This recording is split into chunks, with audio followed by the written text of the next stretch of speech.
Yeah, Minecraft YouTubers are something else, man. They are just something else. Something needs to be done about them because they are just a whole different breed. Just lock them up, save the kids, save the children, both their eyes and their booty holes. You know what I'm saying? Anyways, I'm joking.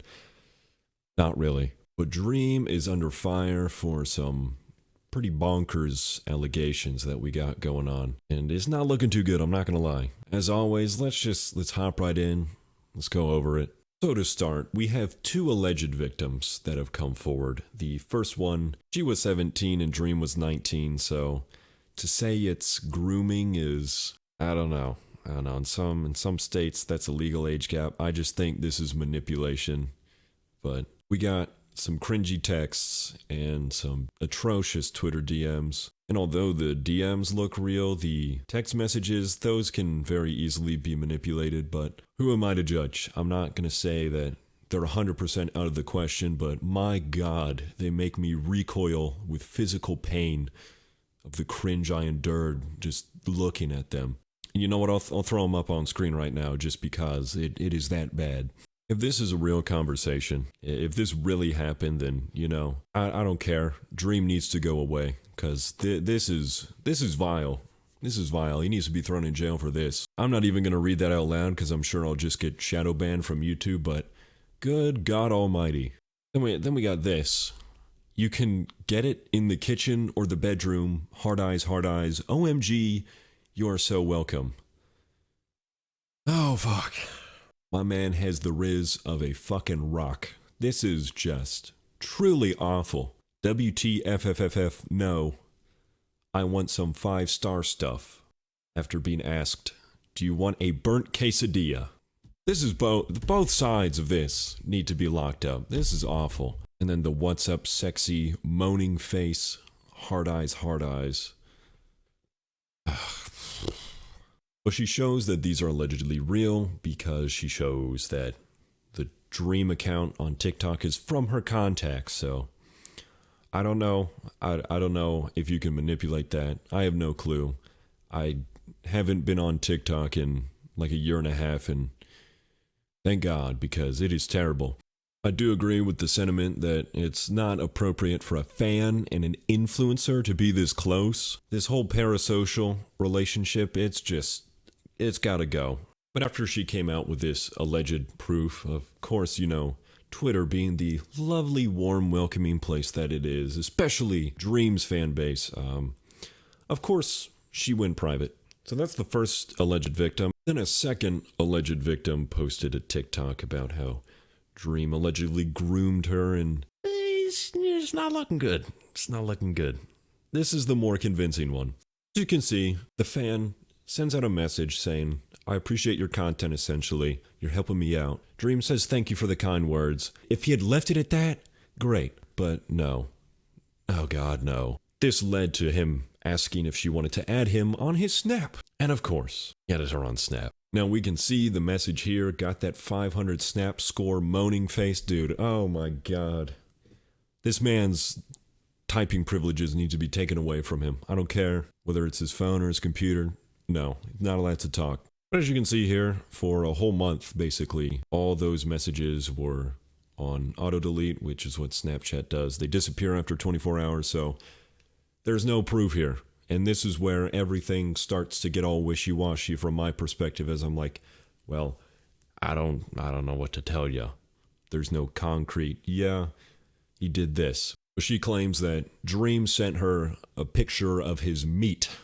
Just straight up, look at my wiener. Alright guys, I know it's hard being horny, but like, dog, put the meat away. Put it away. You can save it for later. Don't go messaging 17-year-olds. Oh, woo! But yeah, these allegations aren't looking too good, but Dream did one of the responses on one of his separate accounts that is basically, an echo chamber jerk-off sesh of his Dream stands that are like, oh yeah, Dream, man, we love you, man, yeah, man. On that account, he posted a twit-longer post. It allows you to post tweets that are longer than the character limit, so you don't have to make multiple threads and make it look awful, but Here's his official response, so we're going to break this down. I'm sorry for the late post and reply. I know it has been overwhelming and that the uncertainty is horrible in situations like this. I've been in a ton of scheduled meetings for the first time in my life this week and have had so little time to check the internet that I actually excused myself to use the bathroom during a meeting to check what was happening online. But I'm trying to write this post before my fight to get truthful information out there. He says that he's had so little time to check the internet that he actually excused himself to use the bathroom during a meeting. I'm not going to lie, I doubt that, but at the same time, whatever, I'll let it slide. I'm going to be extremely specific and straightforward as it's a sensitive topic that I am taking seriously and clarify on what's true and what isn't. The best thing I can do and what I want to do is always be 100% transparent when it comes to something as important as this. So this is in response to the first thread that I showed you. Yesterday, a thread was posted that had screenshots of Twitter DMs from me from 2020. I believe these DMs are real. Oh God. In these DMs, there are no inappropriate comments whatsoever. Ugh. It was just friendly conversation. Oh Jesus. In these screenshots, them being 18 years old is mentioned in their bio, and I also very clearly asked them for their age. I did not act inappropriately with this person, and any attempt to equate these messages to grooming is not only disgusting, but is insulting to victims who actually experience grooming and still have trauma as a result. Now, I'm not going to lie, this kind of sounds like gaslighting. If you think this is grooming, man, you're putting down other people who suffer from grooming, dog. I swear, man, I'm not a groomer, man. I'd never do that. But the reason why I just have such a hard time believing him is the cheating accusations. He denied, tried to gaslight and say anyone who attacked him was wrong and just trying to defame him. But it turns out he was cheating, and he later admitted after way too much of a struggle. Those habits tend to remain with people, so I don't know. Anyways, let's continue. Part of this thread includes cringy flirt text messages. No shit. Again, when they were 18, that were supposedly from me because it says that it is from their contacts when they go to my TikTok. This is impossible since I use a Google Voice number on my TikTok account, which doesn't have the ability to iMessage. That is interesting. Again, I have no clue if that's real. I really don't know. I can't verify this. I don't have Dream's phone. I don't have his TikTok account. This is just hearsay at this point. The other information is false, and this has unfortunately blown up into something that it simply isn't. Regardless, she was 18 years old and had 18 publicly available in her Twitter bio. Did she say she was 17? I'm not sure if the victim was lying or if Dream was lying or what. This is again another issue. This is just hearsay at this point. But let's keep continuing. The second thread had Instagram DMs from me again, having friendly, normal conversation and nothing inappropriate. I believe these messages are real as well. Once again, she was 18 years old, says she was 18 years old, and even had a boyfriend while she was friendly with me. I mean, what does that have to do with anything? I mean, I'm not gonna lie, that doesn't make her look too good. But that doesn't make you look any better. This being warped into me being a groomer and the fact that she is and was 18 is scary and sad, and a huge reason as to why it is so hard to interact one-on-one with anybody online as a creator, especially people from within your communities. I did not engage inappropriately with her, and anything saying otherwise is completely false. As far as I have seen, she was involved with leaked tweet. I had to look this up, unfortunately, but it's just some clout-chasing group that fakes shit for attention. And so was the first poster's boyfriend, which seems to be a trend in situations like these.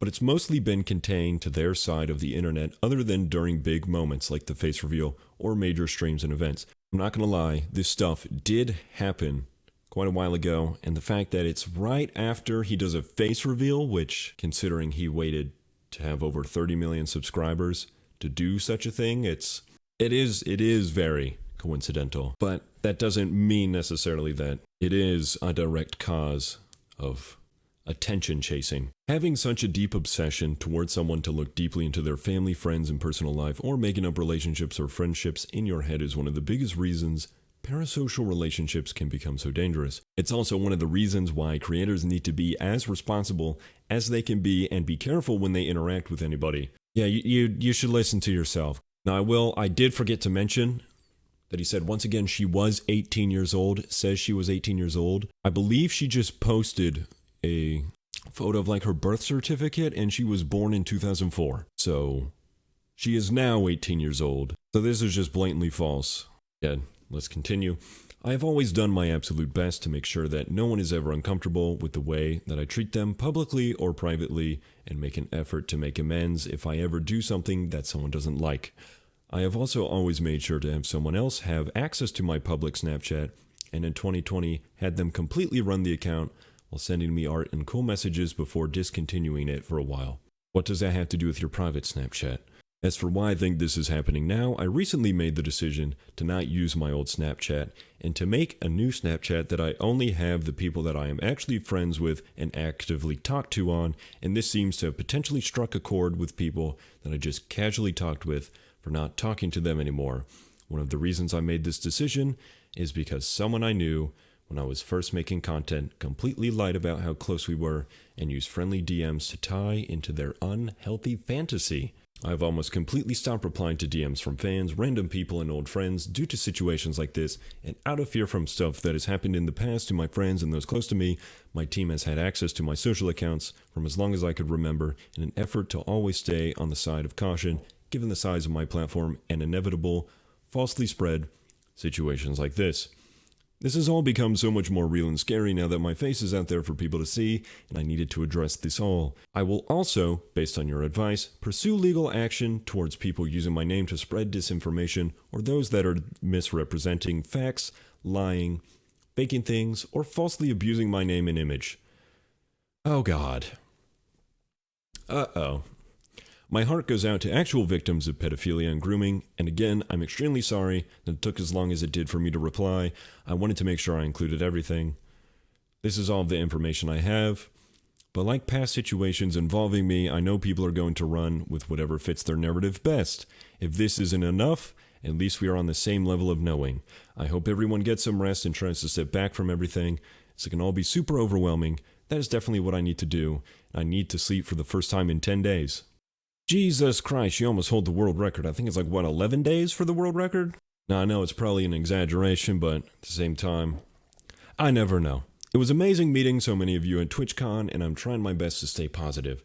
Now, after this, a reply from one of the accusers was made. And this is where just shit completely hits the fan. This is where she says, "Dream, you fucked up. I am now getting the law involved. The pictures, messages, everything. Consider one last time telling the truth before I contact the police for receipts of your pictures, etc. This is fucking serious shit you're denying." And it happened to me. And like I mentioned earlier, February 17th, 2004, she's now 18, but not when you were messaging her. So we're at the point right now to where we just have to wait and see. Dream said he was going to get the law involved. One of the victims said she was going to get the law involved. What the hell do we have? What do both of them have? I'm so confused. We don't know. That's the issue. So as of right now, we have no clue. And I'm sure we won't get the full truth ever. We will never know. So now, people have split off into the two main circle jerks. We got the pro-accuser, always believe the victim, and then we got the people defending Dream because they stand Dream and Dream can do no wrong. So everyone's, giving each other meaty hand jobs in their echo chambers of bullshit. But yeah, it's a shit show. This is terrible. I don't know. It's not looking good for Dream. The evidence that we do have, it's decently convincing that Dream is guilty. Anyways, let me know what your thoughts are in the comments below. This is it's a shit show. As always, I'm gonna go fuck myself. You guys have a good one. Peace.